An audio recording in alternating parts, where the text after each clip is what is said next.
Muy buenos días. Estamos bienvenidos a los que van a poder ver este video. Estamos aquí en Efesios 4:23, nuestra iglesia se llama así, Efesios 4:23 en Pava Centro. Este es el estudio bíblico de los sábados a las 9:30, y hoy tenemos el estudio del primer libro llamado Samuel 1. Vamos a iniciar.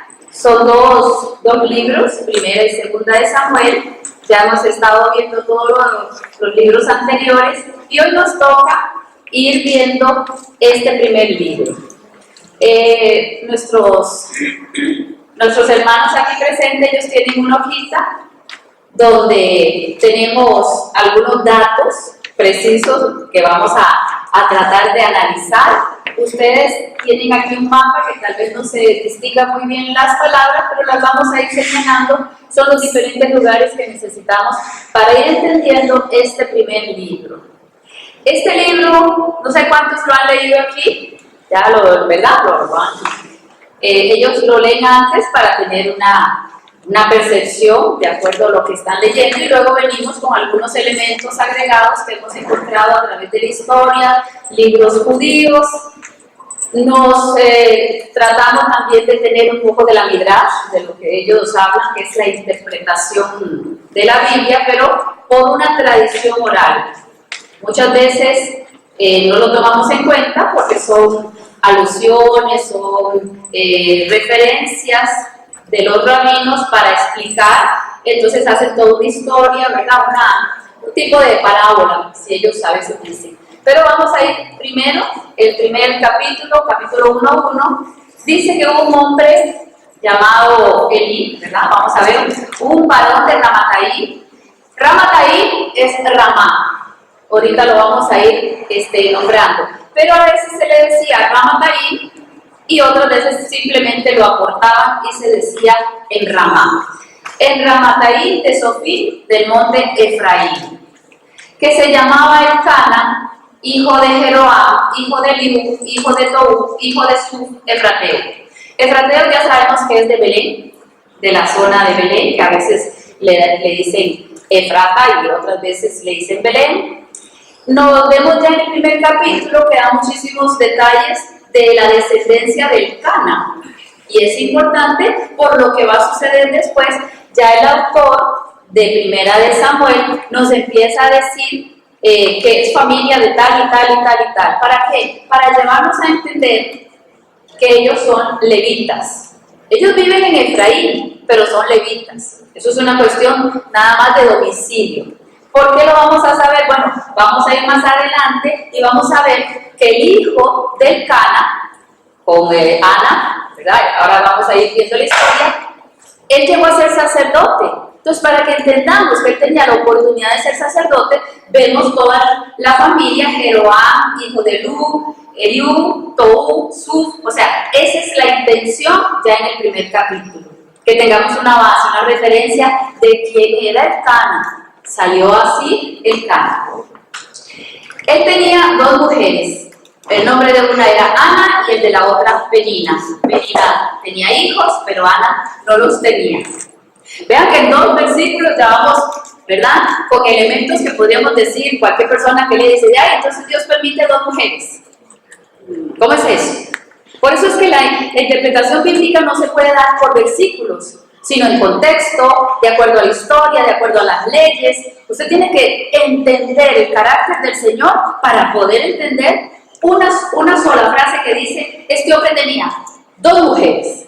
Y nada están criticando. Bueno, en aquel tiempo, cuando una mujer no podía tener hijos, el hombre decidía, no está en los libros sagrados, o sea, no está en la Torá que puedan tener hijos, que puedan tener más mujeres.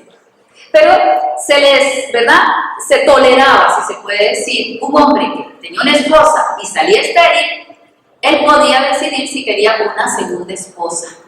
No por la ley, sino simplemente porque en aquel tiempo todavía se permitía, no se estaba, digamos, castigando. Entonces él consiguió una segunda esposa, Penina, porque como Ana no podía tener hijos, era estéril, pues viene la segunda segunda y ahí no hay problema entre las mujeres. La primera acepta. Tenemos el ejemplo de Abraham con Sara, que Sara era estéril, se le aceptó, ¿verdad? Bueno, busquemos una segunda mujer y Abraham tuvo la segunda. Luego hay otros ejemplos de hombres que se tienen varias mujeres, ya eso es otro caso. Ahí hay una palabra que dice que Salomón tuvo muchas mujeres.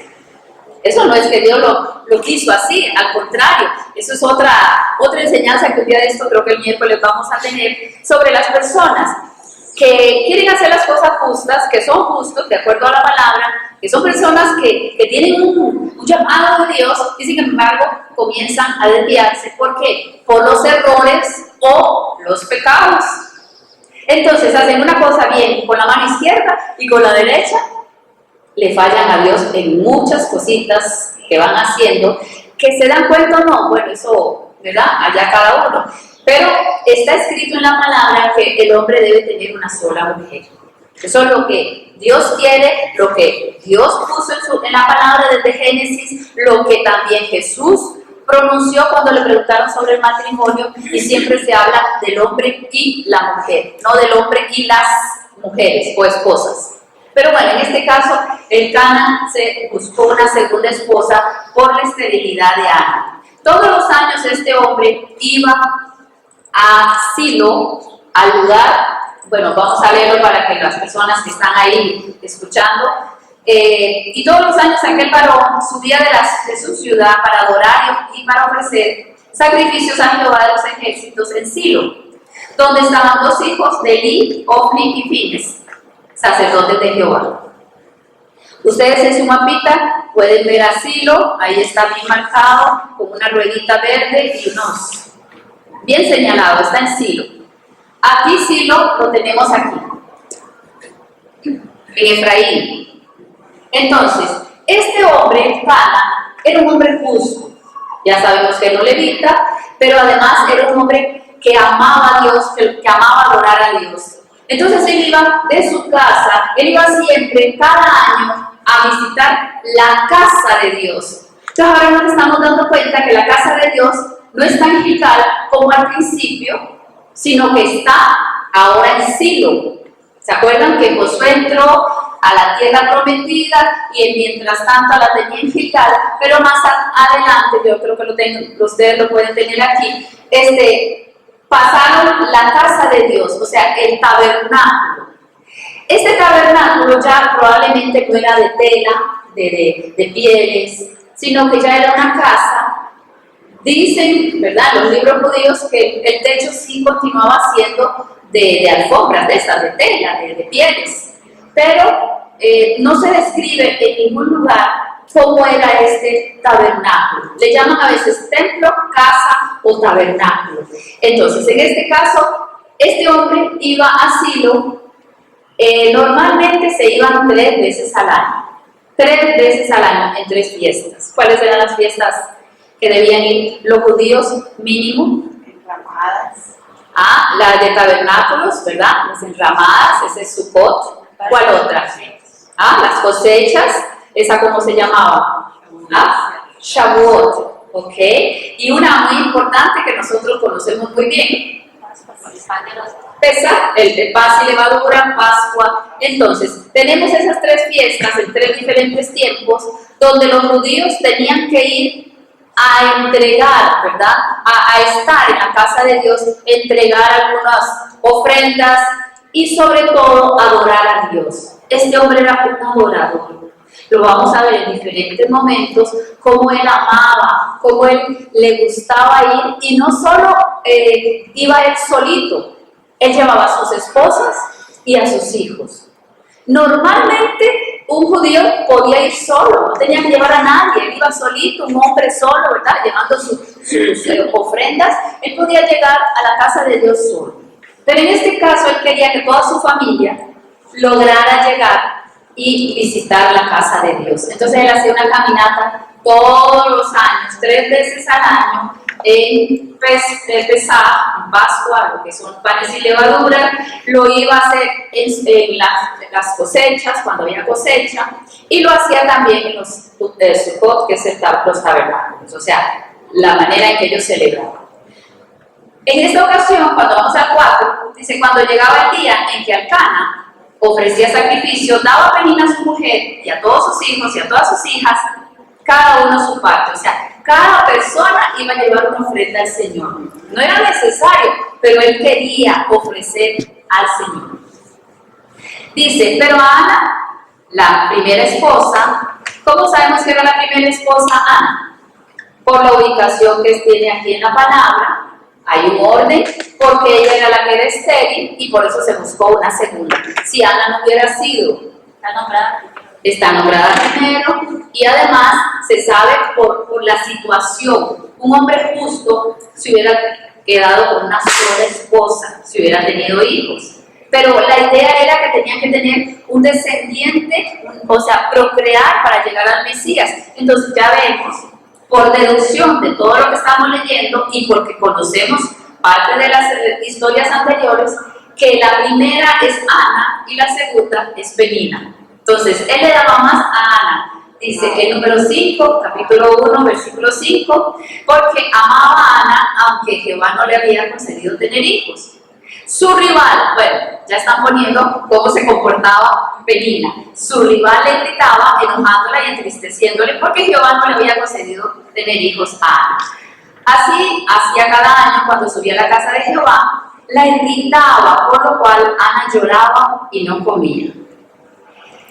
Yo les cuento muchas veces las historias que leo, ¿verdad?, en la Midrash, porque ellos hacen todo un contexto para cada historia.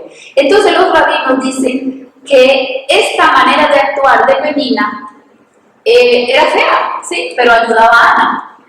Entonces ellos decoran un poco y dicen, es que Penina quería que Ana derramara su corazón, llorara, para que la oración de ella llegara al Señor y tuviera hijos. Bueno, eso es lo que ellos dicen, pero tomando una parte de todo esto, es cierto que a veces las cosas malas se tornan bien buenas. Si a usted le empieza, digamos, hay un pasaje que uno escucha a veces, que las aguilitas están en el nido muy confortables, muy cómodas, y no quieren salir a volar. ¿Qué necesitan ellas?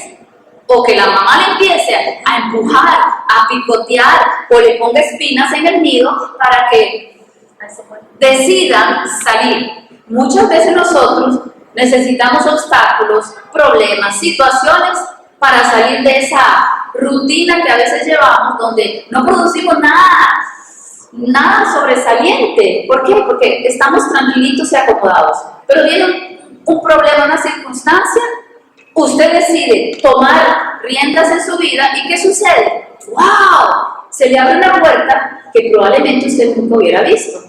Esta mujer sufría bastante, pero venía Penina y le tocaba la llaga, ¿verdad? Pero ¿qué te pasa? ¿Pero por qué no tienes más hijos? Perdón, ¿por qué no tienes hijos? Y esta señora sufría, porque si hubieran tenido una buena relación entre Penina y Ana, probablemente le hubiera ayudado a criar a sus hijos, a educarlos, eran amigas, podían haber hecho muchísimas cosas juntas con los hijos de Penina.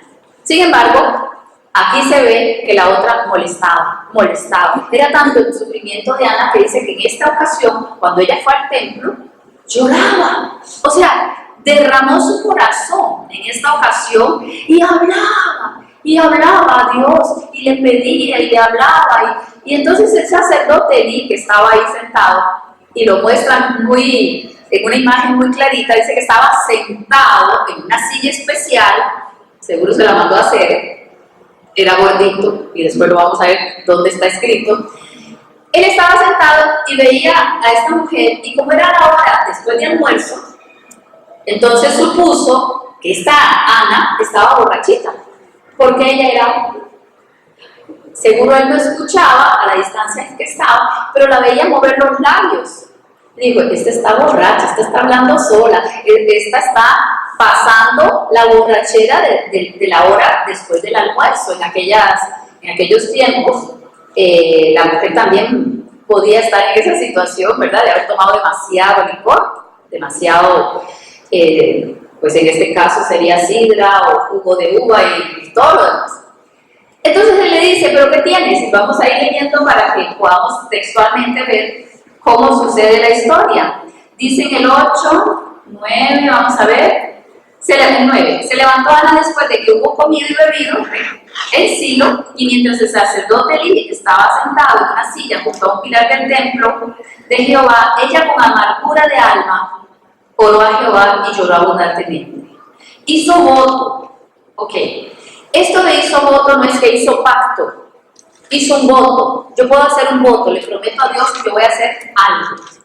Pero no le puedo decir, yo entro en pacto contigo, tú me das, yo te doy. Eso no es, porque nosotros no podemos prometer nada para pedir algo, sino simplemente yo hago un voto, o sea, voy a dedicar mi vida, voy a hacer esto, voy a dedicar la vida de mi hijo, voy a ir 3 veces al año a visitar a alguien. O sea, yo puedo decir lo que yo tengo intención de hacer. En este caso, Ana le dice, hizo un voto diciendo: si te dignares mirar a la aflicción de tu sierva y te acordares de mí y no te olvidares de tu sierva, sino que dieres a tu sierva un hijo varón, yo lo dedicaré a Jehová todos los días de su vida y no pasará navaja por su cabeza.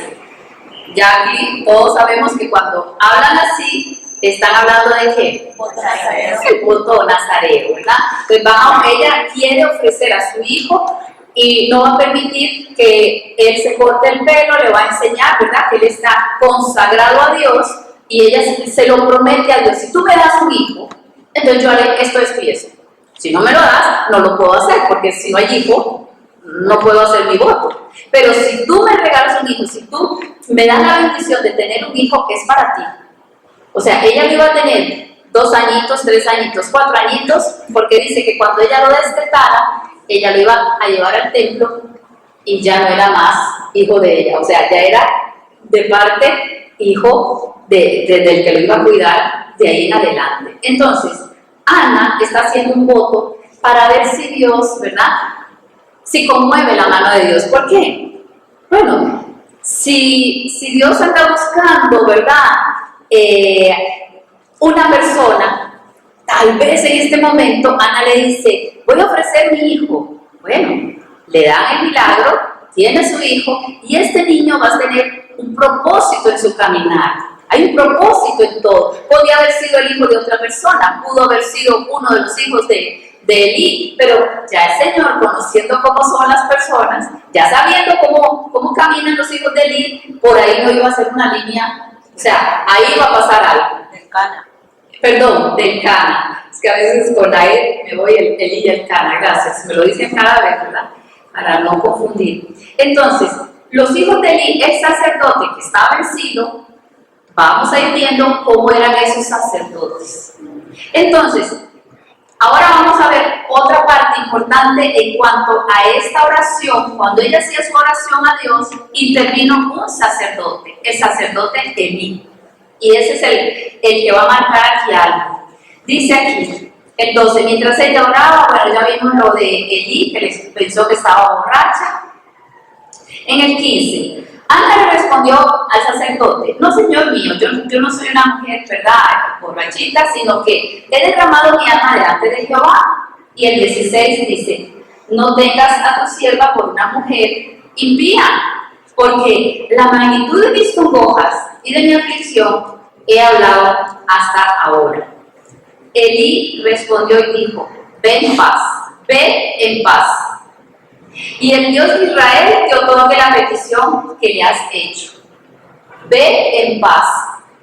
Con solo estas palabras de Elí, ella se va más tranquila. ¿Por qué? Porque Elí está aprobando esta oración. Y el sacerdote no es un sacerdote cualquiera, es el sumo sacerdote. Él habla de parte de Dios. Él tiene una relación muy cercana, es el sumo sacerdote en ese tiempo. Y le dice: ven en paz, el Dios de Israel te conceda, te otorgue la petición que le has hecho. Y ella le dijo: halle tu sierva gracia delante de tus ojos. Y se fue la mujer por su camino, comió y no estuvo más triste. O sea, ya. Se fue en paz, tranquila, ya hizo su oración y no derramó más lágrimas, sino que esperemos.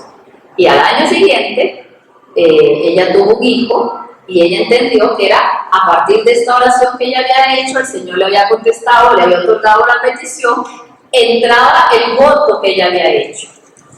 Tiempo después, cuando ya Elcana, su esposo, quería volver a Silo y quería llevar a sus esposas, y ella le decía, no, todavía no quiero ir.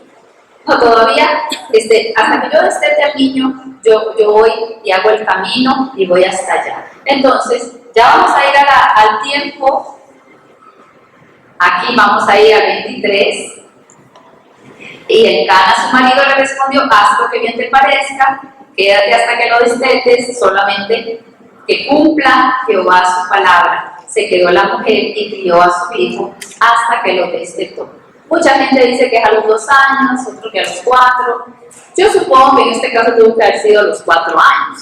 Imagínense un niño de 2 años en el templo, ¿verdad? Elí, mayorcito, travieso. Entonces, 2 años no creo que lo hayan llevado. Suponemos, la mayoría de las personas suponen, ¿verdad? Los que estudian la palabra, que tuvo que haber sido más o menos a los 4 años, que ya lo llevaron para que él enseñara todo lo relativo al trabajo de un sacerdote en el templo.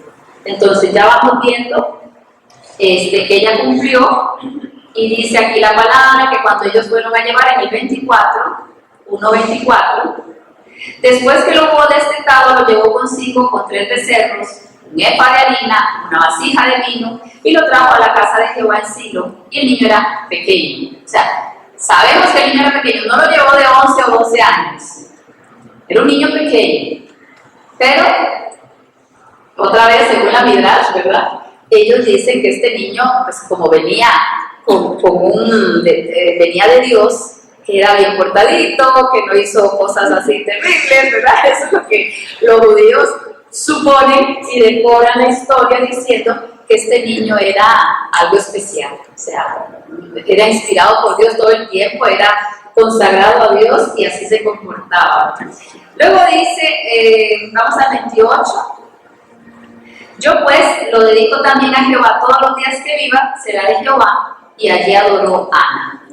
Y luego hay un cántico, el cántico de Ana, es toda una poesía preciosa, donde Ana, de la alegría, de la alabanza, de la adoración que ella tiene en su corazón, pone estas palabras y se llama el cántico de Ana. Podemos hacer referencia con otro cántico que hubo más adelante. ¿Quién conoce el otro cántico que hay en el Nuevo Testamento? Ese es atrás, sí, pero este es un cántico de alegría, de agradecimiento, el cántico de María, ¿sí? El Magnificat, que le llaman en las iglesias católicas, y en el tiempo de antes se le llamaba el cántico de María, el cántico Magnificat, ¿verdad? Que lo tenían en diferentes iglesias, en diferentes lugares lo cantaban, lo tenían siempre a mano. Esta poesía no la vamos a detallar aquí, es una poesía, se puede hablar muchísimo, pero tiene salmos, tiene referencias con profetas, o sea, las mismas palabras que ella expresa, la expresan otros profetas, lo expresa David, o sea, no hay nada salido de sus sentimientos, sino son las cosas que ella entiende y conoce acerca de Dios, de la soberanía de Dios, de las maravillas que hace Dios, los milagros, de Dios glorioso, o sea, es una belleza, pero como estamos en cámara y eso, cada uno que lo lea en su casa, o los de aquí ya lo hemos leído, así que no hay ningún problema, ¿verdad? Pero ese no es algo que tengamos que explicar mucho, sino que vamos a ir hacia el pecado de Eli. Yo tengo aquí unas hojitas, que tal vez hubiera sido conveniente haberlo leído antes. Vamos a tener una introducción de este libro, y no lo leí pensando en, ¿verdad?, en que estábamos aquí ya en cámaras, pero dice aquí, las hojitas que ustedes tienen están por allá también, Después de Moisés y Josué, el pueblo fue guiado por los jueces. Luego fue guiado por reyes. O sea, fue una monarquía. Todavía no hemos llegado a la monarquía. Todavía en el libro de Samuel estamos lo que se llama el libro de Samuel, pero está todavía la etapa de los jueces. Entonces, Cuando vemos a Samuel y cuando vemos al sacerdote Elí era sacerdote, pero al mismo tiempo él era juez. Si había algo que consultarle, él tenía que funcionar como juez. No gobernaba políticamente, sino que si había algún problema, Elí tenía que hacerlo. Entonces, vemos que saliendo de los jueces hay como un intervalo en cuanto a que ahora uno de los jueces es Elí. Y nos decimos, no está mencionando a otro juez, es Elí el que está funcionando como juez y sacerdote. Y de aquí en adelante vamos a ver que son los sacerdotes los que van a tratar con el pueblo, pero ya en una cuestión espiritual, porque el pueblo va a pedir un gobernante, va a pedir un rey. Pero mientras tanto estamos de lo que hemos salido de Moisés, tenemos ahora a los jueces. Y Samuel va a ser también otro juez y sacerdote. Entonces, en esta etapa, dice el último bajo los sumos sacerdotes hasta el año 70. ¿Qué quiere decir hasta el año 70? Bueno, los sacerdotes tenían un rol muy importante a través de toda la historia de los reyes, de los profetas, o sea, los sacerdotes estuvieron explicando la palabra de Dios, diciendo por dónde ir, hasta que llegó el año 70. El año 70 después de Cristo, se destruyó el templo, la gente se tuvo que salir corriendo, a los que podían, ¿verdad?, de Jerusalén, y ya no hubo más sacerdotes que pudieran dirigir. Ya no estaba el pueblo, ya hizo un cambio. Entonces, después del año 70, más o menos, ¿quiénes son los que han dado la palabra de Dios? En el pueblo de Dios, ¿quiénes eran? Los rabinos. Ya los profetas estaban antes. Los rabinos, las escuelas que habían hechas por rabinos, las sinagogas. ¿Por qué? Porque tenían que estar escondidos en diferentes lugares o ya en otros países, en otras zonas, y entonces no habían sacerdotes, no podían hacer un templo. Lo que habían eran maestros de la palabra. Eso fue después del año 70, cuando destruyeron todo, ya el Señor Jesucristo había nacido, resucitado, el pueblo de Dios, lo que son los judíos, el pueblo del pacto, del primer pacto, se dirigían. La palabra seguía, pero no en un templo, no por los sacerdotes, sino por los rabinos. Y todavía actualmente usted no ve que hay sacerdotes dentro del pueblo judío. Se conoce quiénes serán los que podrían llegar a ser los levitas. Se ha seguido la línea y podemos tener personas que están esperando que haya un templo para poder ser sacerdotes. Pero la palabra ha continuado a través de ¿qué? De las escuelas en las sinagogas. O sea, la yeshiva, que le llaman ellos, enseñar a través de escuelas en las sinagogas. Bien, aquí también en la hojita tenemos el tiempo que transcurrió entre el primer juez en Israel, que fue Otoniel, en el año 1353 a.C., hasta el año 1085, que coronan a Saúl. Saúl fue coronado primer rey de Israel. Eso todavía no lo vamos a ver, pero esto para no dejar pasar esta hojita. Y Elí, el juez y sacerdote, antes de Samuel, juzgó a Israel por 40 años. Ahí tienen la referencia, 1 Samuel 4:18. 40 años estuvo Elí a cargo del pueblo de Israel. El libro de Samuel 1 y 2 abarca 115 años desde Samuel hasta el reinado de David. Ahora, 115 años. Estos dos libros se llaman Samuel, pero no quiere decir que Samuel era el autor, porque Samuel ya muere. En los próximos capítulos vamos a ver en el 21, ya él se murió. Quiere decir que puede que él haya tenido algunas referencias, datos, pero otra persona tuvo que haber escrito porque de ahí él estaba ya. O sea, él no pudo saber lo que iba a pasar. Entonces, el libro, el autor, no se sabe. Alguna persona muy cercana a Samuel. Cuando entraron a conquistar la tierra de Josué, dice que, la tierra, Josué eligió el tabernáculo en Gilgal. Eso era lo que estábamos viendo ahorita. El tabernáculo estaba en Gilgal, pasando aquí el Jordán. Y luego se fue hasta Silo. Pero ya lo vimos hace un ratito. 14 años después de que estuvo en Gilgal, pasó a Silo, en tierra de Efraín. El tabernáculo permaneció en Silo 369 años. O sea, este tabernáculo que estamos visitando, la familia del Cana, ahí está en Silo hasta, vamos a contar, 369 años. O sea, va a estar bastante tiempo ahí en esta. Luego dice, a este lugar todo israelita iba 3 veces al año, ya lo tenemos aquí, el nombre de Samuel, Shemuel. Este nombre de Shemuel o Samuel no es preciso lo que se dice. Ana dijo, le voy a llamar Samuel porque Jehová me escuchó, porque lo pedí a Dios. Pero en realidad tiene una raíz que puede ser, me escuchó Dios, o es el nombre de Dios. Entonces, hay tres maneras de poder pensar, ¿verdad? Sí, cualquiera de estas pudo haber sido, porque la palabra de Dios en hebreo es Hashem, Shem. Entonces, Shemuel, él es Dios, él. Entonces, Shem, la U es lo único que hace que no entiendan ellos, porque recuerden que en hebreo las vocales no se empleaban en aquellos tiempos, eso se vino después a poner. Entonces muchas palabras pudieron haber significado de una manera o de otra, simplemente porque las vocales no estaban puestas y a veces pensaban, ¿será o no será? ¿Verdad? Entonces, en el caso del nombre de Shemuel o Samuel,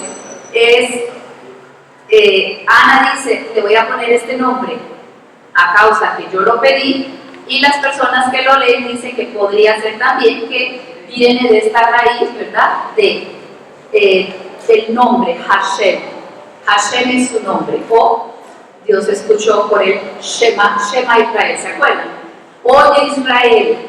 Entonces aquí diría, oye Dios, escuchó Dios. Todas esas posibilidades podrían ser. Bueno, ahora sí, ya vamos a seguir porque ahorita en el 2.30 ya tendré una referencia. Vamos con el 2.12. El 2.12, capítulo 2, versículo 12.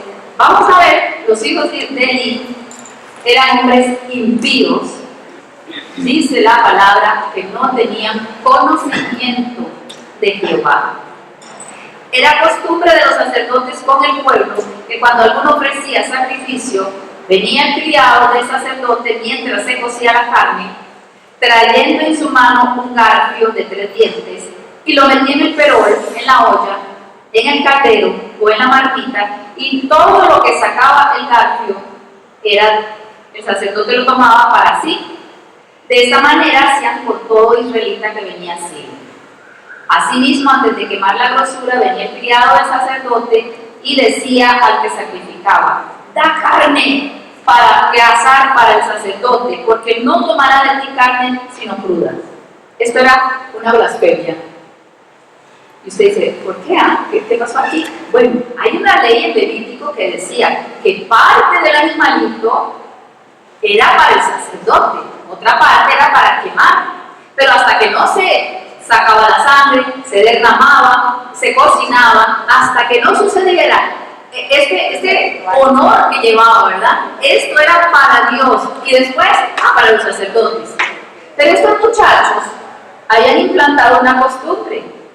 Mandaban al criado a que con un gancho, ¿verdad? Un tipo de tenedor, agarrara la carne cruda y se la llevaran a estos muchachos. Porque eran glotones, dicen aquí. Ellos eran, o sea, primero yo, esto era algo, por eso dice en el versículo primero, no tenían conocimiento de la palabra. Y si lo tenían, no estaban obedeciendo nada, no les importaba. Esto era una ofensa, esto era menospreciar las cosas de Dios. Entonces ellos mandaban a que les buscaran la comida para ellos primero y después, y los pedazos más grandes, y no le importaba, todavía no habían tirado la grosura y ya ellos estaban comiendo. Entonces esto era un pecado bastante. Además de este pecado, no sé, los que leyeron se recuerdan cuál otro pecado tenían ellos ahí escondidito. Que se acostaban con las mujeres que miraban en el templo. Ellos se acostaban con las mujeres que venían a servir en el templo. Alrededor del templo, afuera, pareciera, porque lo vemos en los tiempos del Señor Jesucristo también, había mujeres que estaban afuera probablemente esperando a ver en qué podían ayudar, limpiar o sacar algo o hacer un mandado, no sé. Las mujeres, algunas mujeres dedicaban su tiempo a estar afuera sentadas esperando a ver qué podían hacer. Pues estos hombres, estos muchachos, hijos de Eli, no respetaban ni siquiera eso. Las tomaban como mujeres y estaban haciendo su vida entre glotonería y participando del pecado de llevarse a todas las mujeres que encontraban. Entonces ya llega un momento en que Dios dice hasta aquí.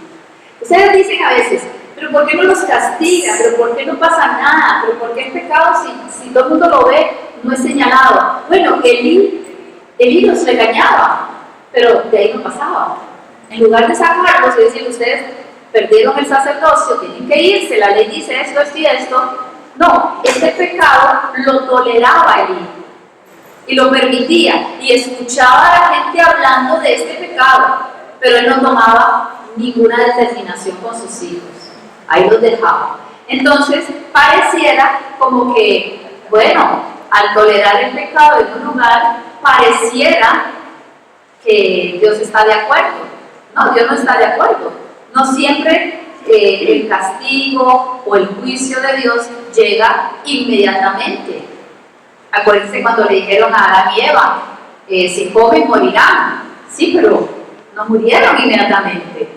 Sí, pero llegó la muerte a sus vidas. No la tenían. Entonces, ¿murieron cuándo? Bueno, después, pero están muertos espiritualmente inmediatamente. Estos también están muertos inmediatamente espiritualmente delante de Dios. Pero delante de las personas pareciera que no ha pasado nada. Vamos a ver cómo sucede el asunto aquí en 2:17. Era pues muy grande delante de Jehová el pecado de estos jóvenes, porque los hombres menospreciaban las ofrendas de Jehová. ¿Los hombres cuáles? Esos dos, ¿verdad? No los hombres en general. Porque Jehová estaba enojado con esto. El joven Samuel ministraba. Entonces ya nos hacen una, ¿verdad? Nos están diciendo, bueno, por un lado había este pecado tan grande, por el otro lado ya Samuel estaba preparándose. Samuel dice que tenía un comportamiento muy lindo delante de Dios. Era un muchacho, en este momento ya iba creciendo, era un adolescente probablemente. Y dice el 18, el joven, ya sabemos que ya no era un niño, ahora es ya un joven. El joven Samuel ministraba en la presencia de Jehová vestido de un efod de lino. Este efod era un vestido que usaban los sacerdotes, un vestido de lino, de esta tela, que se lo cubría, y luego se ponía otro delantal, que era lo que la mamá le traía también. Dice aquí, el 19, le hacía su madre una túnica pequeña y se la traía cada año, cuando subía con su marido para ofrecer el sacrificio acostumbrado. Eli bendijo a Elcana y a su mujer, diciéndole, Eli, el sacerdote, diciéndole, Jehová te dé hijos de esta mujer en lugar del que pidió a Jehová, y se volvieron a su casa. Visitó Jehová a Ana y ella concibió y dio a los 3 hijos y 2 hijas. Y el joven Samuel crecía delante de Dios. ¿Para qué Dios pone estos versículos así en la palabra? Porque uno dice, estás hablando del pecado, ahora vienen con que vienen, y un día Eli bendijo a Elcana y a Ana. ¿Se acuerdan cuando Ana hizo la oración? Bendijo Eli también a esta mujer y a esta oración. O sea, hay una aprobación de parte del sumo sacerdote. Ahora de nuevo viene Eli y dice, los bendigo. Y es como que de parte de Dios estaba hablando Eli diciéndole, te bendecimos, ¿verdad? O sea, Dios está bendiciendo, lo dice Eli, inmediatamente nos ponen el versículo, y ellos tuvieron 5 hijos.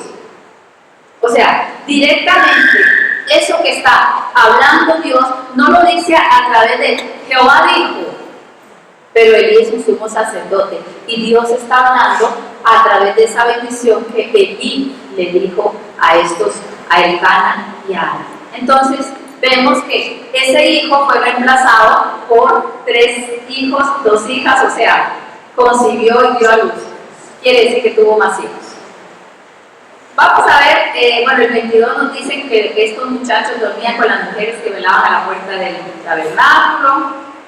El 27 dice, ahí sí, vino un varón, un profeta, de parte de Dios a hablar con Elí. Y lo vamos a ver en el 2:27.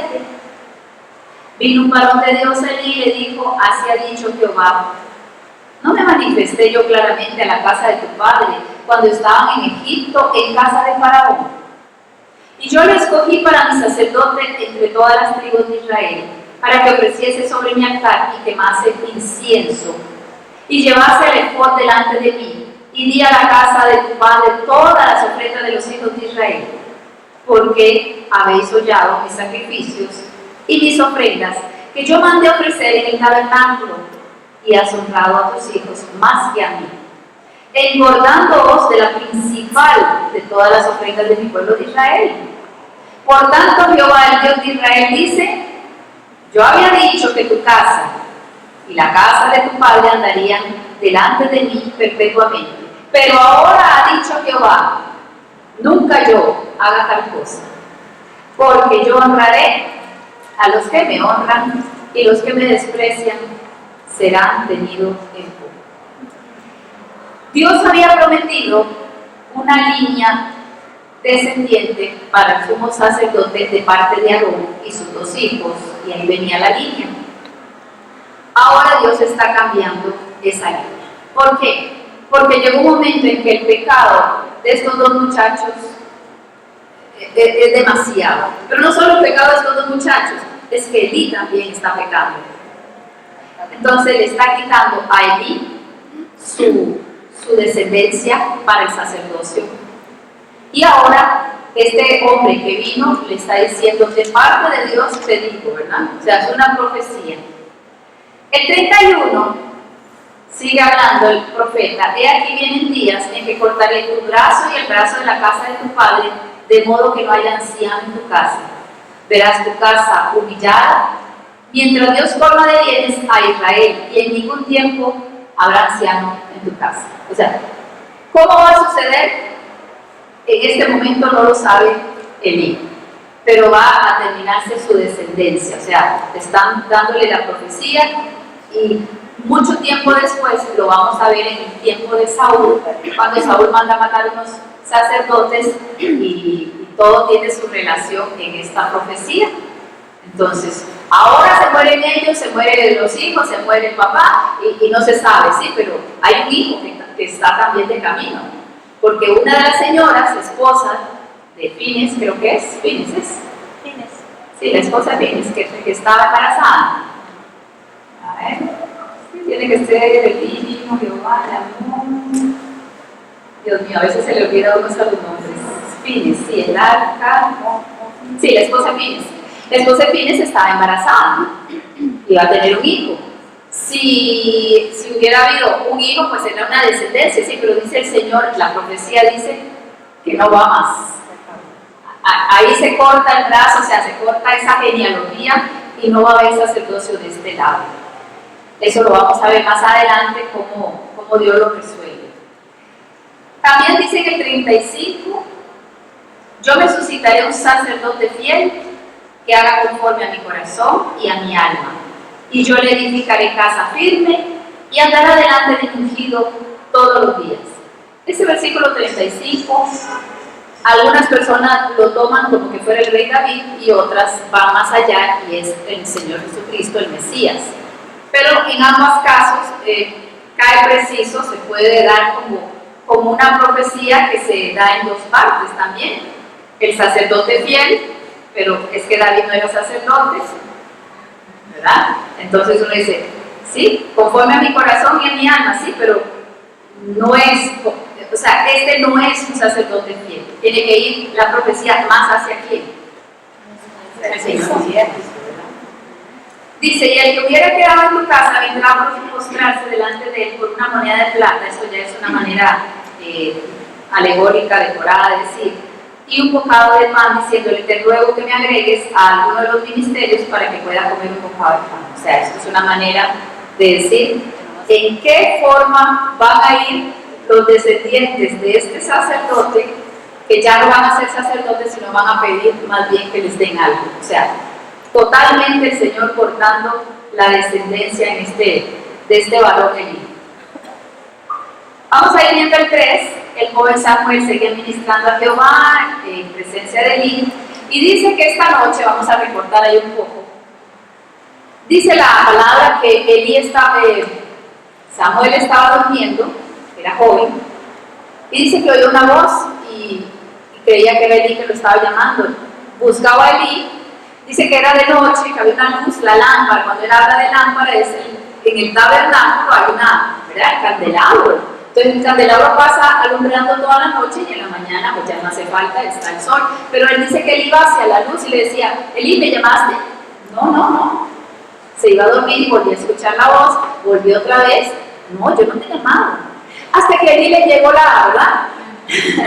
le llegó la idea, oh, debe ser Jehová que te quiere hablar. Cuando vuelvas a escuchar la voz, dile, aquí escucho yo para que te hable. Como el muchacho era joven, todavía no estaba entendiendo muchas cosas.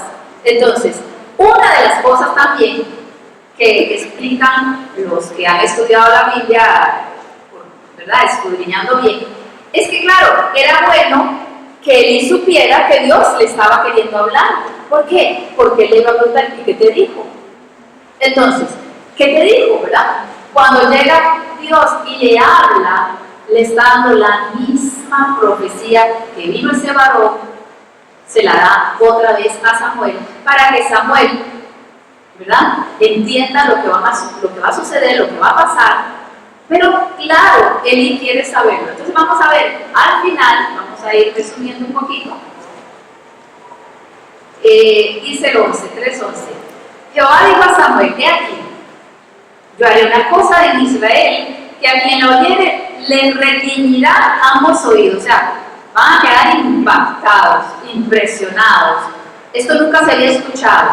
Aquel día, yo cumpliré contra Elí todas las cosas que he dicho sobre su casa, desde el principio hasta el fin. O sea, lo que dijo a través del profeta.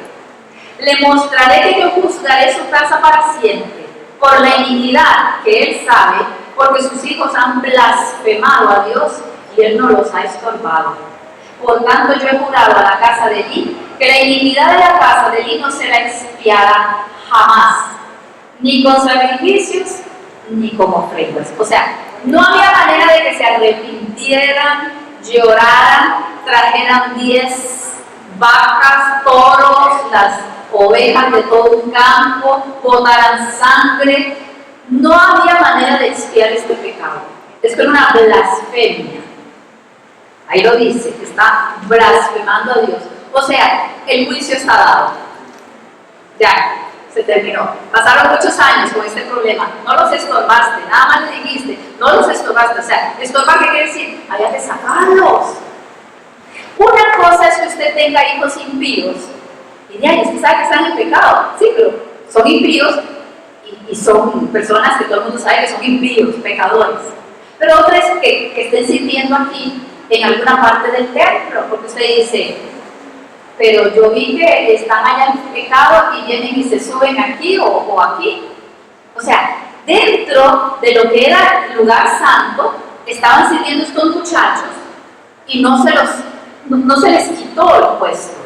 Y había que hacerlo, porque al no hacerlo, la carga también caía al sacerdote, al sumo sacerdote, al que tenía el poder de decir, ustedes tienen que salir de aquí. O sea, esto no es. Entonces vean que el juicio ha caído y ya ahora no es cuestión de expiar. Es lo mismo de cuando, ay, me estoy muriendo, ahora sí voy a pedir perdón. Tenga mucho cuidado si ya el juicio ha dado, ¿verdad? Tenga mucho cuidado. Entonces, aquí Elí les está escuchando, perdón, Elí todavía no sabe de esto que le están diciendo a Samuel. Samuel escucha y dice, ahora sí, me voy a quedar calladito, ¿verdad? Yo esto no lo digo. Dice el 15. Samuel estuvo acostado hasta la mañana y abrió las puertas de la casa de Jehová, y Samuel temía descubrir la visión a Elí. Pero claro, Elí le preguntó, y él le dijo, bueno, así ha dicho Jehová. O sea, una vez que le preguntó, tuvo que responderle. Y en el 18, que es muy importante, Samuel se lo manifestó todo sin encubrirle absolutamente nada. Entonces Elí dijo, Jehová es, haga lo que bien le pareciere. ¿De qué está hablando? Esa es la última palabra. Cuando Dios habla, Elí sabía que no había nada que hacer. Si Dios lo ha dicho, yo acepto lo que Dios ha dicho, pastora. O sea, no es cuestión de ponerse en contra. Ajá. De hecho, también vemos que el Señor le habla. El Señor le habla a Samuel de esa edad. El Señor le habla a Samuel de esa edad también, pero recordando que no, pues pónganse un poquito a la derecha. es que me está parando. Ya. Pero venga, Ok. No, está bien, nada más es algo rápido. En realidad, lo que le pasa a Samuel en ese momento, empiezo yo leyendo, ¿verdad? Después, en el capítulo 8, vemos que el pueblo ya no quiere rey. Y Samuel tenía hijos, pero los hijos no hacían según el corazón de Samuel. Entonces, en ese episodio que el Señor le habla de lo que va a pasar con Elí, le está queriendo decir también, está aprendiendo Samuel, que si los hijos no van a seguir sus caminos, tampoco van a poder ser sacerdotes. Entonces él en ese momento está aprendiendo, y se lee en el capítulo 8 que Samuel tuvo hijos que no agradaron a Jehová, pero él no los acabó, él no los permitió. Entonces el pueblo pidió rey, pero Samuel sí tenía hijos para dejar el sacerdocio, pero no caminaban tampoco conforme a su padre. Sí, muchas gracias. Como estamos en vivo, pues Perdón. no, tranquila. Más bien, es bueno los aportes. Eso viene más adelante cuando nos explica que ya él tuvo hijos, pero él se comportó diferente. O sea, Samuel dice la palabra que él no sé cómo dice. Hay una frase muy linda que él dice que no, bueno, él no lo dice la palabra sobre él, que él no botó las cosas, no dejó caer nada de lo que aprendió. O sea, es una, no sé ahora dice, sí, dice que iba aprendiendo y nada de lo que aprendió lo menospreció. Todo lo que él iba aprendiendo. Entonces esto le estaba sirviendo a él para conocer a Dios. ¿Por qué creen las personas? O sea, ¿por qué nosotros estamos escudriñando la palabra tan a fondo? Otros dirían, no hace falta, con lo que yo sé ya bastante y suficiente. Qué pereza estar leyendo esos libros tan antiguos, tan pasados. Si lo que tenemos que leer es el Nuevo Testamento y vernos con Pablo y todas las cartas. Bueno, es que estos libros nos enseñan a tener una idea de cómo es Dios. ¿Cómo es Dios? ¿Qué paciencia? ¿Qué juicio? ¿Qué alegría? Todo. O sea, estamos viendo la personalidad de Dios a través de diferentes páginas. En estas vemos cómo el juicio de Dios llegó, sí, pero tardó. Dice que su misericordia es grande, o sea, que todos los días hay misericordia. Sí, pero si usted no la toma, la misericordia, y se arrepiente, el juicio cae en algún momento. Sea cuando usted se muere, o sea antitos, o sea bastante antitos. Entonces, estamos viendo ahora cómo Jehová está actuando. ¿Con quién? Bueno, al que mucho se le da, por favor, ¿verdad? Mucho se le demanda. Este hombre es sumo sacerdote, sus hijos son sacerdotes que están en la línea del sumo sacerdote, y ahorita ellos podrían también llegar a ser. Dios se los impidió. Pastora, y lo vemos en nuestras vidas también. En las vidas. En nuestras vidas, de que el Señor también es misericordioso y da un que no se oye. No se oye. Ahora está hablando una cosita. Es que tiene que ser así. ¿Entiende? Que la vez pasada también. Si usted se para y le habla, entonces hacemos así corriendo. Corre. Pero corre. que esto también es en nuestras vidas. O sea, el mismo Dios de ayer, de hoy, es el mismo de hoy presente. Entonces el Señor también extiende su misericordia para que en el estilo de vida que nosotros llevamos nos repitamos, porque un día va a venir el juicio del Señor, ahora en esta vida que nosotros estamos, ¿no? Eso, muy bien. Sí, cuando quieran intervenir, por favor, no empiecen dejando cosas, sino y de una vez para que no hagan perder el tiempo a las personas que están ahí viendo cómo, ¿verdad? Los manejamos. Entonces, rapidito venimos. Puede tardar lo que usted quiera con el micrófono, pero que las personas puedan escucharlo. Bueno, vamos entonces ahora con el capítulo 3, ¿estamos? Ya vimos el capítulo 3. Vamos al 3:20.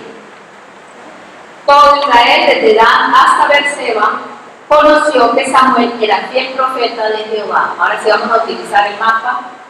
¿Dónde está Berseba? Y Dan lo vemos aquí.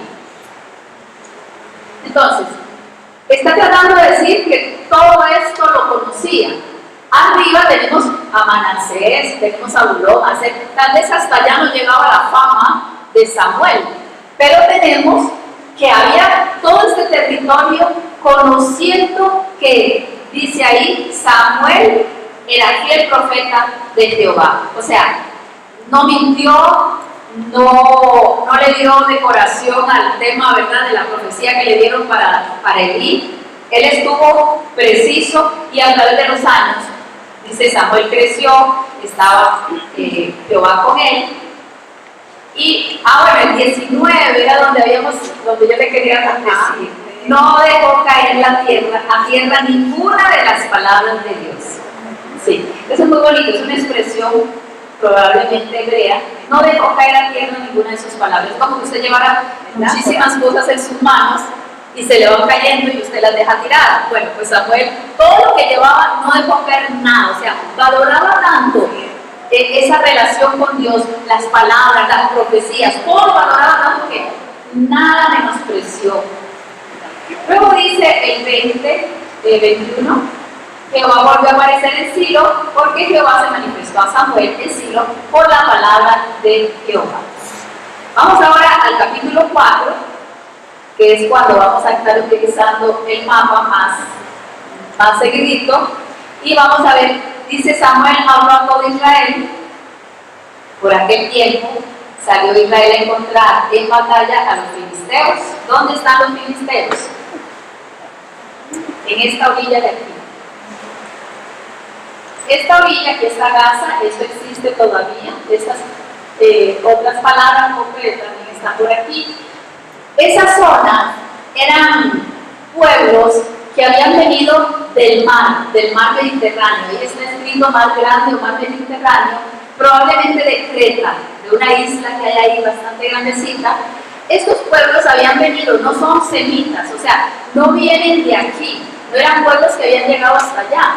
Los israelitas vienen hacia acá, estos vienen de acá, pero aquellos, los cananitas, los filisteos, estos vienen del lado del mar.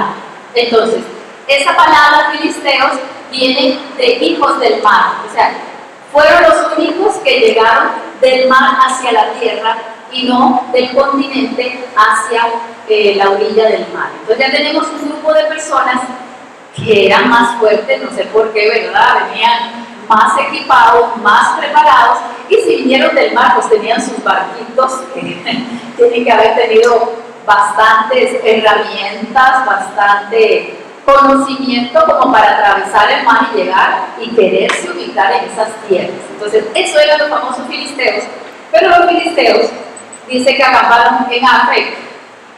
Afec está, no sé si ustedes lo tienen en el librito, Afec lo tienen ustedes en la zona amarilla aquí. Es que aquí como hay esta pared está media, es una pared, no es un palo, entonces se ven las letras un poquito distorsionadas. Estaban haciendo guerra en Afec. Estos filisteos vinieron a atacar. Entonces, ahora vienen los israelitas y acampan ellos en Ebenezer. Ebenezer no es un lugar que se ubique fácilmente, no lo tienen muy ubicado, pero es muy cerca de Afec. Vamos a decir, yo no sé si se los puse por ahí a ustedes. No. Ah, no está. No, está como a la derecha de Afec. Un puntito ahí ustedes pueden imaginar entre Afec y Silo.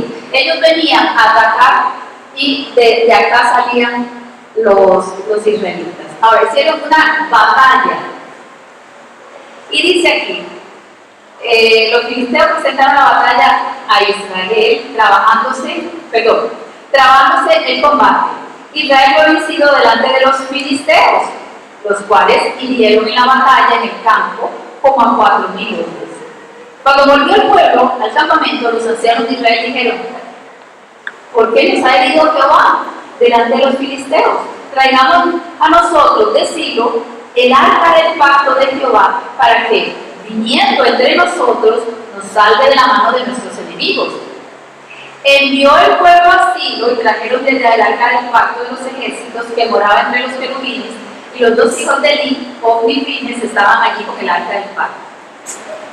Se van a traer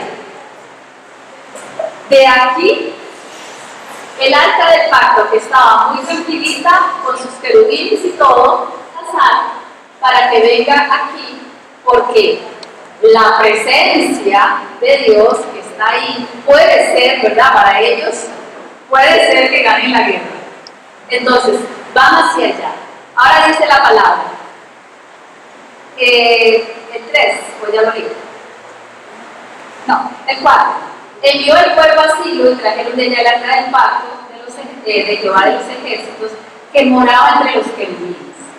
Y los 2 hijos de Eli, Ofni y Finehas, estaban allí con el arca. El 5. Aconteció que cuando el arca del pacto de Jehová llegó al campamento, todo Israel gritó con tan gran júbilo que la tierra tembló.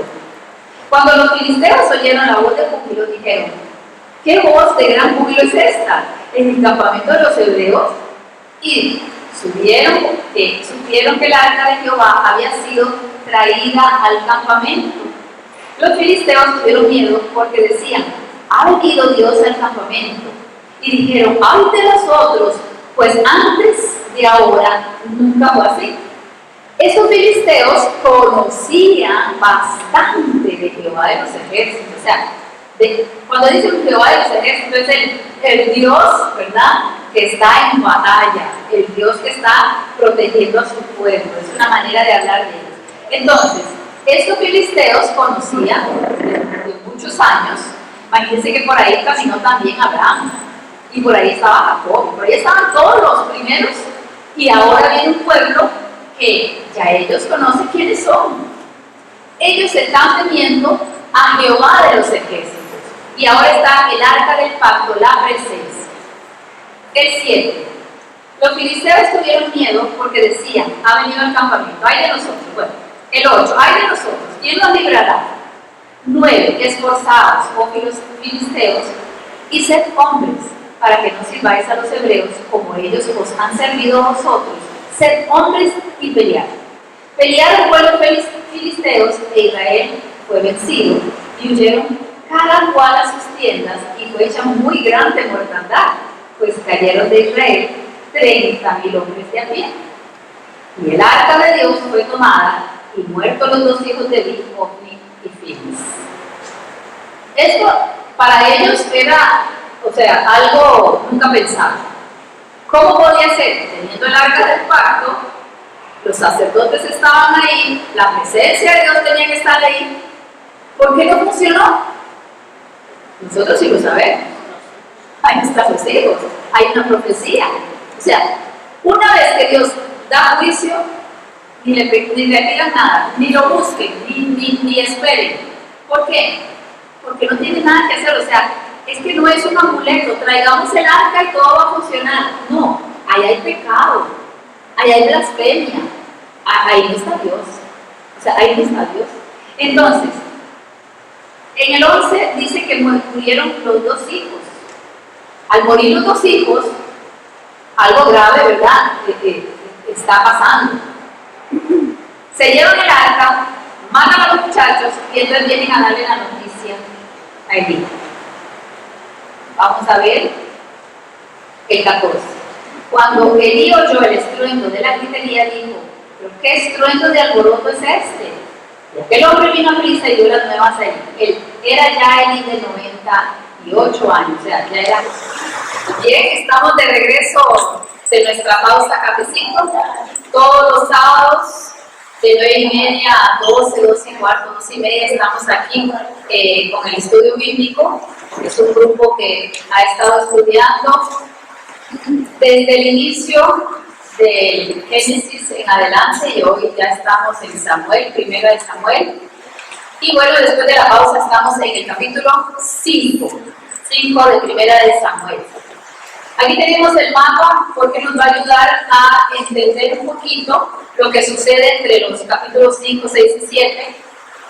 Y vamos a tener, en el capítulo 5 dice que se llevaron el arca del pacto desde aquí, que estaban por aquí, en Ebenezer, estaban en Afec, estaban peleando y ahora se llevaron el arca del pacto que había estado durante mucho tiempo en Silo. Ahí era donde iba a adorar el Cana y su familia.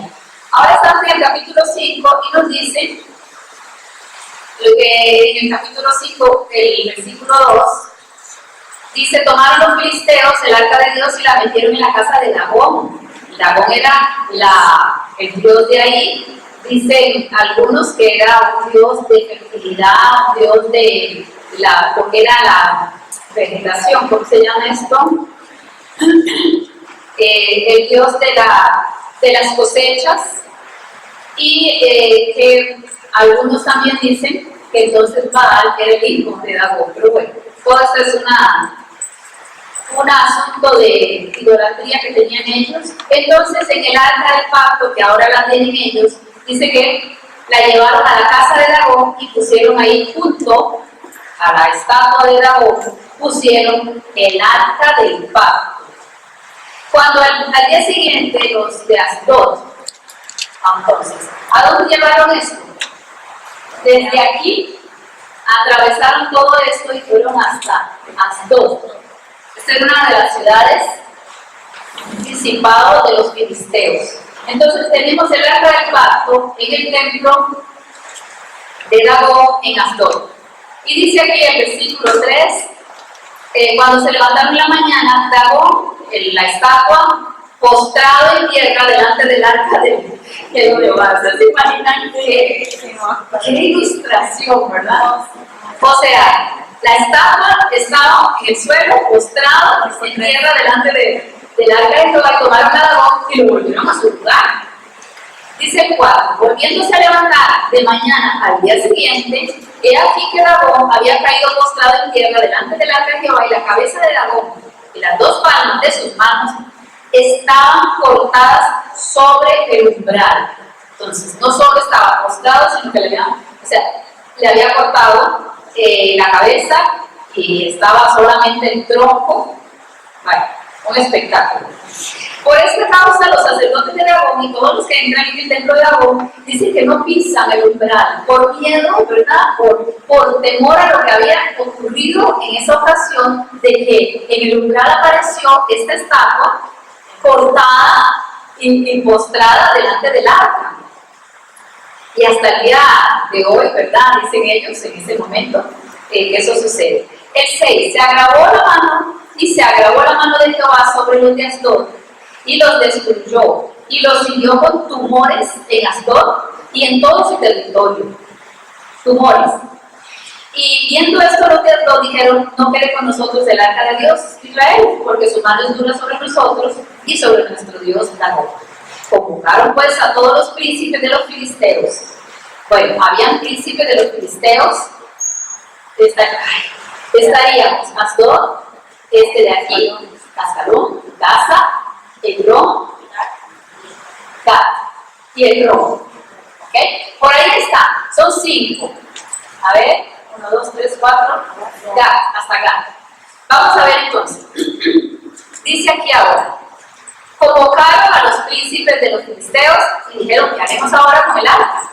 Y ellos dijeron: bueno, pasemos el arca de Dios de Israel a Gat. Vamos a pasar de Asdod, el arca de Israel, vamos a pasar de Asdod a Gat.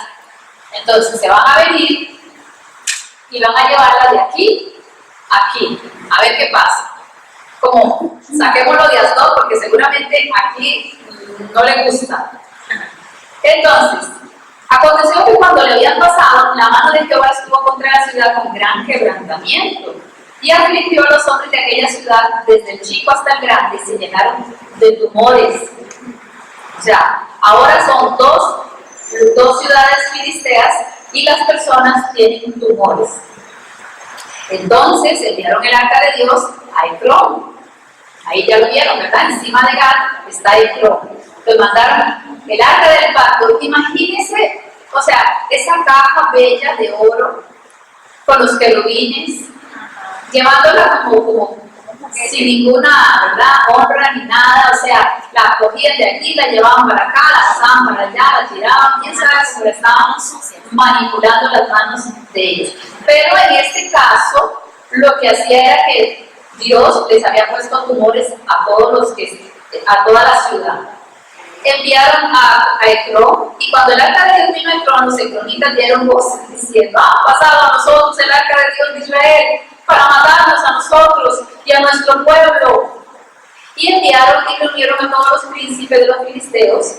Enviad el arca de Dios de Israel y vuélvase a su lugar, y no nos mande a nosotros ni a nuestro pueblo, porque había consternación de muerte en toda la ciudad, y la mano de Dios se había agravado allí. Y los que no morían eran heridos de tumores, y el clamor de la ciudad subía, ¿verdad? Entonces vemos que ya se dieron cuenta que donde quiera que la pongan va a causar tumores en la gente. Entonces ellos inventan, ¿verdad?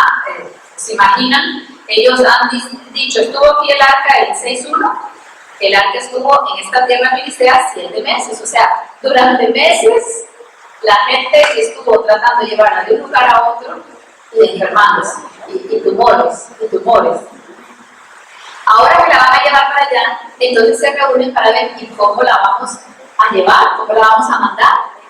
Y se le ocurren a los sabios, a los adivinos, y dicen: vean, esto vamos a hacer ¿cómo se dice? Una carreta nueva. Ustedes la hacen nueva para presentarla. Le vamos a poner dinero adentro, ¿verdad? Vamos a poner oro para compensar, para que Dios de Jehová nos agrade, ¿sí? Vamos entonces a poner 2 vacas, no bueyes, 2 vacas que estén amamantando, no se dice, ¿verdad? Criando sus, o sea, que estén dándole la lechita al 2 vacas con sus terneritos. Entonces vamos a poner estas vacas que nunca han conocido un yugo, o sea, que no están acostumbrados a jalar carreta, a trabajar, y que estén teniendo sus crías, que le estén dando leche a sus crías. Y uno dice: ¿y para qué para qué preparan esto? Bueno, si de verdad es el Dios de Israel, estas vacas tendrían que ir a buscar a sus terneritos. Estas vacas no van a jalar nada porque son vacas, no están acostumbradas a jalar una carreta. Entonces, ¿cómo vamos a hacer para saber que verdaderamente Dios está con el arca del pacto y que es Dios? Y efectivamente, cuando le pusieron todo esto a la carreta, se dieron cuenta que las vaquitas comenzaron a ser guiadas. Y los terneritos quedaron allá, y las 2 vacas, ¿verdad?, jalando esta carreta, se movían en dirección del pueblo de Israel. Entonces fue algo sobrenatural, porque ellas no tenían por qué ni siquiera conocer ni el camino, ni nadie las iba guiando, solo Dios. Vamos a ver eso en el 6, donde en el 6:7, perdón, en el 6:4, bueno, ahí están, para los que no han leído, ¿verdad? La expiación que van a pagar dice: conforme al número de los príncipes de los filisteos, vamos a pagar 5 tumores de oro y 5 ratones de oro. O sea, ¿por qué mencionan ratones? Porque se supone, ¿verdad? Los historiadores dicen que probablemente estos tumores eran como parecido a lo que era la fiebre bubónica, que es transmitida por ratones. Entonces, probablemente Dios puso ratones, ¿verdad?, contaminados para que produjeran este tipo de tumor. Entonces, no nos explican mucho, pero al dar la impresión de los ratones de oro, quiere decir que los ratones eran los que estaban transmitiendo esta enfermedad de tumores, pero causado por la mano de Dios. Entonces, van a ser 5, porque son 5 pueblos, 5 principados filisteos, que ya les mostré ahí, los 5 lugares de los filisteos.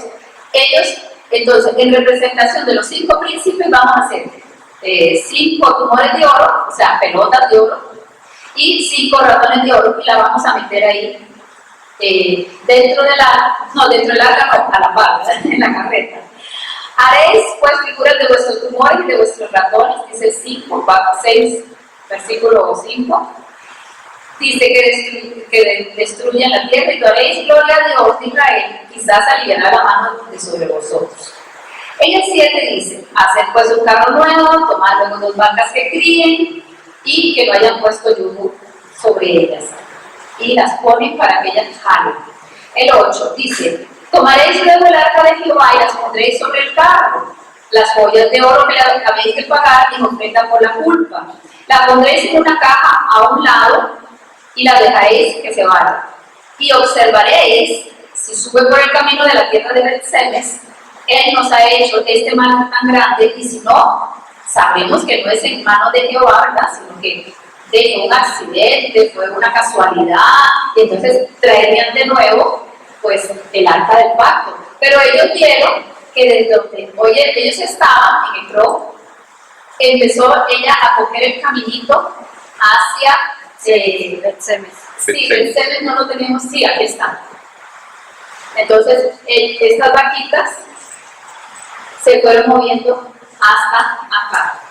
Entonces, cuando las personas que estaban en Bet-Semes, dice que era más o menos el mes de junio, seguro, julio, porque estaban cosechando, estaban recogiendo trigo, y eso se da en los meses de junio, julio, o antitos, si el clima lo pone. Pero entonces dice que ellos lo vieron y dijeron, ahí viene el arca, qué raro, ¿verdad? Vienen 2 vacas, una carreta, y viene esto, entonces vamos a ver qué hacemos con esto. Entonces, ya los tenemos, vamos a ver en el, tomando 2 vacas, 14. Y el carro vino, la carreta, al campo de Josué en Bet-Semes, y paró allí, donde había una gran piedra, y ellos cortaron la madera del carro y ofrecieron las vacas en holocausto. O sea, sacaron el arca, quemaron la madera, y tenían eso. Y los levitas bajaron el arca de Jehová, y la caja que estaba junto a ella, en la cual estaban las joyas de oro, y las pusieron sobre aquella gran piedra. Y los hombres de Bet-Semes sacrificaron holocaustos, dedicaron sacrificios a Jehová todo el día. Cuando vieron esto, los 5 príncipes dijeron, ajá, yo creo que esto era lo que teníamos que hacer. Volvieron a Ecrón el mismo día. Estos fueron los tumores de oro, bueno, vamos a dejar esto ahí. El 19. Entonces Dios hizo morir a los hombres de Bet-Semes, porque habían mirado dentro del arca del pacto. Los levitas podían tomar el arca del pacto, guardarlo, podían manipular el arca del pacto, pero los hombres abrieron, ¿verdad? Y eso no se debe hacer, ningún hombre puede hacerlo. Entonces, dice aquí, hizo morir a los hombres de Bet-Semes, porque habían mirado dentro del arca de Jehová, e hizo morir del pueblo a 50,070 hombres. Y lloró el pueblo porque Jehová lo había herido con tan gran mortandad. Aquí hay que hacer una pequeña aclaración. Según la mayoría de las personas que estudian la Biblia y lo ven, dicen que hubo un error en cuanto al número, un error de los que escribían, de los que estaban haciendo, porque en la Septuaginta, al pasarse del hebreo al griego, se dieron cuenta que esta cantidad no era. Josefo, que era un historiador judío, puso que eran 70, y Josefo habla el hebreo perfecto, ¿verdad? Entonces, probablemente ahí no eran 50,000 personas, sino simplemente 70. No importa, hayan sido 1,000, 1,000,000, o 40, o lo que sea, pero bueno, hay que señalar lo que uno, ¿verdad?, se da cuenta, y parece que al transcribir el número se fue una falta. En el 20, dijeron los de Bet-Semes, ¿quién podrá estar delante de Jehová el Dios Santo? ¿Quién podrá ser? Enviaron mensajeros entonces a los habitantes de Kiriat-Jearim. Está aquí el arca, y aquí está Kiriat-Jearim. Ahí había un sacerdote, y ellos pensaron, ¿verdad?, consultar a ver si se podía llevar el arca para allá. Entonces, vamos viendo el 21. Los filisteos han dejado el arca de Jehová, vengan y recojan ustedes el arca. Le preguntaron a a los habitantes. Y el 7 dice, vinieron los de Kiriat Jearim y llevaron el arca de Jehová y la pusieron en la casa de Abinadab, situada en el collado, y santificaron a Eleazar su hijo para que guardase el arca de Jehová. Y desde el día que llegó el arca a Kiriat Jearim pasaron muchos días. ¿Cuántos? 20 años. Y toda la casa de Israel lamentaba en pos de Jehová. Entonces, ¿por qué no se fueron hasta Silo? ¿Por qué no la volvieron a llevar a Silo?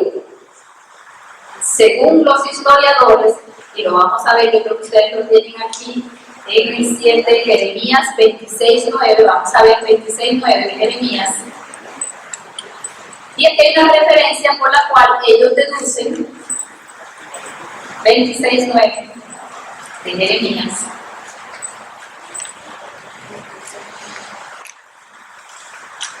Jeremías el profeta, Amos, está dando su profecía, está hablando y dice, ¿por qué has profetizado el nombre de Jehová? Le preguntan, diciendo que esta casa será como Silo y esta ciudad será asolada hasta no quedar morador. Y todo el pueblo se juntó con él. O sea, él está haciendo una comparación y está diciendo, esto va a quedar igualito que Silo, que nunca más se va a levantar. Entonces los historiadores toman de que si no lo llevaron a Silo, y luego Jeremías dice que Silo está destruido, probablemente fue cuando los filisteos hicieron la guerra ahí entre Afec y Ebenezer.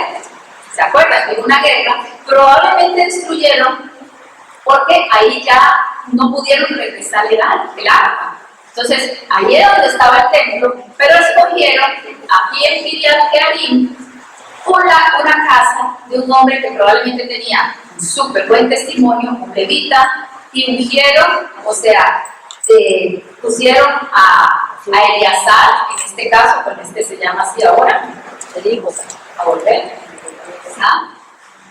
escogieron entonces a Eleazar, lo ungieron para que cuidara del arca. Todavía no se puede decir que había un tabernáculo, porque acaban de traer el arca, y me imagino que ahora ya nos está dando en este pueblo tan idólatra, estos judíos que se están todo el tiempo contaminando, lo único que buscaron fue una casa apropiada y en un monte para que el arca de Jehová estuviera resguardada, nada más. Lo demás no explica la palabra, no se sabe cómo estaban haciendo los sacrificios, pero santificaron a su hijo y ahí se guardó entonces el arca de Jehová. Vamos a ver ahora, después de que todo esto ocurrió, después de que todo está aquí, vamos a ver qué hacía Samuel. Uno dice, ¿por qué no le llevaron a Samuel donde él estaba viviendo el arca? ¿Verdad? No, uno puede preguntarse tantas cosas. Bueno, en la historia, lo que está escrito aquí, muchas veces no lo explican. ¿Por qué no hicieron eso? ¿Por qué hicieron lo otro? Era lo más cercano y ahí la llevaron y ahí se quedó mientras tanto. Vamos a ver ahora en el 3. Habló Samuel a toda la casa de Israel diciendo, si de todo vuestro corazón os volvéis a Jehová, quitad los dioses ajenos y hasta los de entre vosotros. Ya tenemos una idea. O sea, que ahí mismo, ya Samuel sabía que ahí mismo había muchísima idolatría. Dice, si ustedes quitan los dioses ajenos y hasta lo era lo femenino de Baal, ¿verdad? De entre vosotros, y preparad vuestro corazón a Jehová y solo a él servir, y os librará de la mano de los filisteos. O sea, ¿por qué no los libró de la mano de los filisteos? Bueno, como ustedes están totalmente llenos de ídolos, por todas partes hay ídolos, así que si empiezan ahora a sacar de sus casas todos los objetos de idolatría, vamos a esperar, dice. Y en el 7:4, entonces los hijos de Israel quitaron a los Baales y a Astarot y sirvieron solo a Jehová. Bueno, ustedes saben que esto es provisional, que esto es temporal, que ellos hacían esto ahora por miedo, porque veían lo que había pasado, y dentro de un tiempito volvían atrás. Pero en este tiempo, ok, este Samuel está haciendo una reforma dentro del pueblo. En el 5, Samuel dijo, reunid a todo Israel en Mispa. ¿Dónde queda Mispa? ¿Lo ven ahí? Sí, ahí está. Aquí. Entonces, Samuel dice, reúnanse en Mispa. Y vamos a ver lo que les dice. Sacaron entonces, reúnan a todo el pueblo y yo oraré por vosotros. Vean que no están en Kiriat Jearim, están ahora muchísimo más arriba en Mispa. Se reunieron en Mispa y sacaron agua y la derramaron delante de Jehová. O sea, derramaron agua. El agua es como si fueran lágrimas, ¿verdad? Todas las lágrimas que queremos derramar lo simbolizamos tirando agua del dolor que tenemos delante de Dios. Ayunaron aquel día y dijeron, contra Jehová hemos pecado. Y juzgó Samuel a los hijos de Israel en Mispa. Entonces, Samuel se va para Mispa y empezó a juzgar. Cuando oyeron los filisteos que los hijos de Israel estaban reunidos en Mispa, ¿qué hicieron? Subieron los príncipes de los filisteos contra Israel. O sea, esta gente no descansaba.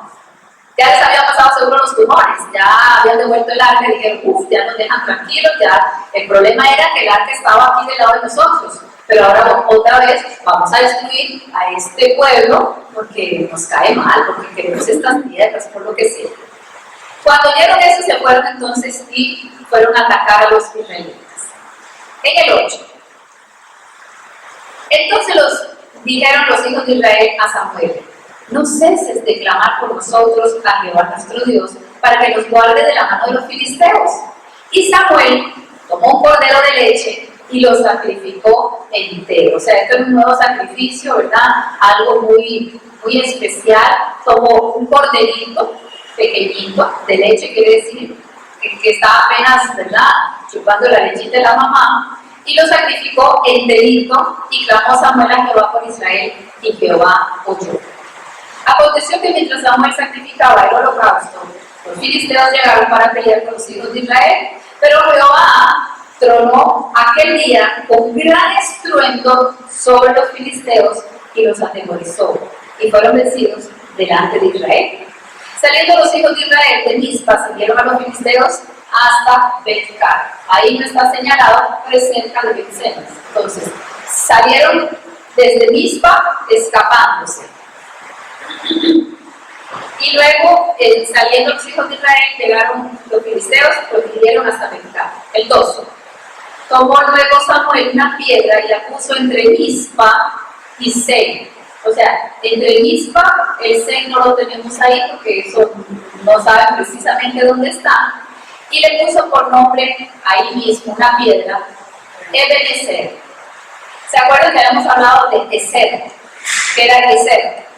Ayudante. Y Eben, aquí en este caso, es piedra de ayuda. Dice hasta aquí, o sea, hasta aquí, hasta este lugar, hasta este momento nos ayudó el Señor. Nosotros teníamos un amigo aquí en la iglesia que siempre decía, hasta aquí nos ha ayudado el Señor. ¿Se acuerdan cuando él oraba? Porque esta es una frase muy conocida, pero ¿se acuerdan? ¿No se acuerdan? ¿No se acuerdan? Ahorita le cuento. Y siempre decía así, Ebenezer. Así fueron sometidos los filisteos y no volvieron más a entrar en el territorio de Israel. Y la mano de Jehová estuvo contra los filisteos todos los días de Samuel. Fueron restituidos a los hijos de Israel las ciudades que los filisteos habían tomado a los israelitas desde Ecrón hasta Gat. Entonces, esa parte la volvieron a retomar ellos. Israel dio su territorio en manos de los filisteos, hubo paz en Israel entre Israel y el amorreo. Esos amorreos son otra manera de llamar a los filisteos y a los cananeos de este lado. Y así dice el 16, y todos los años iba y daba vuelta Samuel a Betel, a Gilgal y a Mispa, y buscaba a Israel en esos lugares. Después volvió a Ramá, que ya vimos a Ramá más arriba, pero ahí no está tampoco, ¿verdad? Ustedes se los puse. Mispa. Bueno. No está ahí. Y allí buscaba a Israel y edificó allí un altar a Jehová. Entonces, ya tenemos la historia más o menos de cómo se fueron dando la situación con los filisteos. Los filisteos siempre han tenido mucho coraje, mucha fuerza y tratando de avanzar. Pero si veían a Jehová, ok, se hacían hacia atrás nada más. En cuanto podían, se volvían. Pero cuando había un líder, y en este caso, Elí era un líder, ¿estuvo cuántos años, dijo? 20 años. Ahora vamos a tener a Samuel y durante los 2 reinados murió Elí y ellos pensaron, ahora podemos atacar. No, pero ahora vemos a Samuel. Entonces, mientras no muera Samuel, los filisteos van a estar calmaditos, tranquilitos. O sea, recordando lo que ha sucedido y no va a haber ningún problema. Entonces, de ahora en adelante, nos vamos a dedicar, ahí en el capítulo 8, la próxima semana, vamos a ver cómo Israel va a empezar a pedir algo. Y era por lo que estaban diciendo. Los hijos de Samuel, los hijos de Samuel tampoco eran buenas joyas. O sea, sale un hombre bueno, sale un hombre con una inspiración de Dios, pero no sus hijos tienen por qué, ¿verdad?, aprender. Imagínense que Elí tuvo que haber enseñado a sus hijos todo lo mismo que enseñó a Samuel. Sí, pero estos no quisieron, o se aprovecharon de su investidura, pero no quisieron ser como Elí, no quisieron ser mejores. Ahora vamos a tener a Samuel y lo vamos a ver en la próxima semana, no vamos a entrar en el capítulo 8, vamos a dejarlo ahí. Y vamos a ver si hay alguna preguntita o algún comentario, algún detalle para, si no, dejar nuestro estudio. ¿Alguna pregunta, algún comentario? Bueno, les invitamos. Yo tengo una. Ajá. ¿Qué pasaste? El pastor Tibor tiene una pregunta, dice. Un comentario. Un comentario. Bien, vamos a tomar tiempo para que se acerque. Ya, no me voy a sentir mal. Estamos aquí todos los sábados de 9:30 en adelante. Usted puede acompañarnos si usted vive cerca, si quiere venir los estudios bíblicos. Estamos en el libro de Samuel y si no, los martes tenemos el grupo de hombres, discipulado de hombres, miércoles discipulado de mujeres y el domingo pues tenemos el culto general a partir de las 10:30. 10:30. 7 de la noche. De la noche de 8 a 11 por Radio Mar.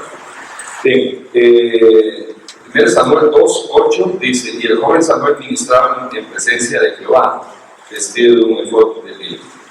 Y 1 Samuel 3:7 habla y dice: y Samuel no había conocido aún a Jehová, ni la palabra de Jehová le había sido revelada. Entonces, ¿verdad? Aquí puede saltar una pregunta. Yo diría, pero ¿cómo es que en el 2:18 dice de que Samuel ministraba en la presencia de Jehová? Y 3:7, o sea, más adelante dice que no había conocido a Jehová, ni la palabra de Jehová le había sido revelada. Entonces, cualquiera podría decir a la ligera de que hay alguna contradicción. ¿Cómo es que va a estar ministrando en un lado y más adelante reconoce que todavía no sabía nada de Dios? Bueno, es que hay muchas formas de servir a Dios. Ministrar es servir, ministrar es parte de la mayordomía de Dios.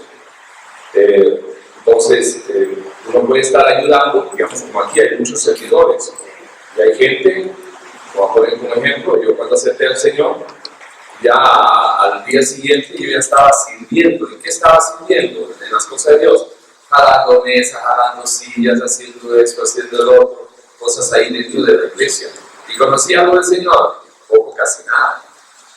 ¿Entienden? Entonces, por si acaso, aquellos que son menos quisquillosos, no hay contradicción, solo que el 7 explica o puntualiza que ya cuando llega al capítulo 3, versículo 7, aún Samuel no conocía de Dios ni la palabra de Dios le había sido revelada, pero él ya tenía su intención de su corazoncito de servir al Señor. Después vino ya la revelación y el conocimiento. Por ahí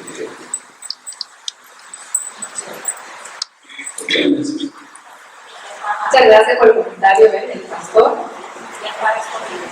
Él había sido, claro, dedicado, consagrado y Dios lo había aceptado, por eso lo hizo nacer. hacer oración. Bien, vamos a tener una oración, vamos a orar y despedirnos en esta mañana. Damos gracias a Dios por permitirnos estar en este lugar y poder compartir todos la palabra del Señor en el Antiguo Testamento y a través de eso conocer mejor a Dios. Papito lindo, Señor, te damos las gracias, oh Dios, por este estudio, por las personas que pueden llegar, por las personas que nos pueden ver, Señor, a través de y te damos gracias, Señor, cada día por la salvación. Salvación tan grande y preciosa, Señor, que tenemos que cuidar con todo nuestro corazón. Si alguna persona aún no conoce del Señor, lo primero que tienes que entender es que tienes que reconocer a Dios como tu Salvador. Él es el Creador, el que ha hecho el plan de salvación para nosotros, nos ha dado la oportunidad que a través de la sangre de Cristo Jesús podamos tener vida eterna. Y es a través del arrepentimiento que llegamos a recibir esa sangre para limpiar nuestros pecados. Si tú eres una de esas personas, puedes decirle: me arrepiento de corazón, Señor. Yo no sabía que tenía que arrepentirme. Había entendido que solo te pedía entrar a mi corazón y con eso ya era un hijo tuyo.